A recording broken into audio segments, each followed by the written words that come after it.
এইটা হচ্ছে মাওলিলং গ্রাম। এটা এতটাই পরিষ্কার পরিচ্ছন্ন যে আপনি কোথাও কোনো ময়লা দেখতে পাবেন না। এবং কেউ যদি ময়লা ফেলে তাহলে সেটা ট্যুরিস্ট হোক বা আশেপাশের স্থানীয় কেউ হোক, তাকে 2500 রুপি ফাইন করা হবে।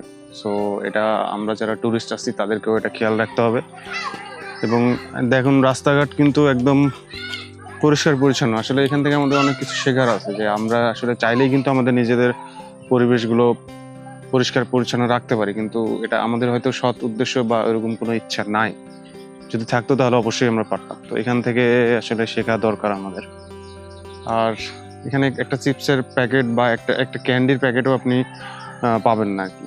আর কিছু দূর পর পরই হচ্ছে একটা বাঁশের তৈরি ন্যাচারাল ডাস্টবিন আছে, যেখানে আপনি কোনো কিছু ফেলার হলে ফেলে দিতে পারবেন। এই ভিলেজটা হচ্ছে এশিয়ার সবচাইতে পরিষ্কার এবং পরিচ্ছন্ন গ্রাম। এবং যেটা আমরা ঘুরে দেখলাম পুরোটা এত পরিষ্কার আর এত পরিচ্ছন্ন, যেটা আসলে না দেখলে আপনি বুঝতে পারবেন না। এবং এখান থেকে যে আমাদের অনেক কিছু শেখার আছে, সেটা আমরা এখান থেকে কিন্তু আমরা জিনিসগুলো কাজে লাগাইতে পারি। আমরা আমাদের চারপাশের পরিবেশগুলো কিন্তু এরকম করে পরিষ্কার পরিচ্ছন্ন রাখতে পারি।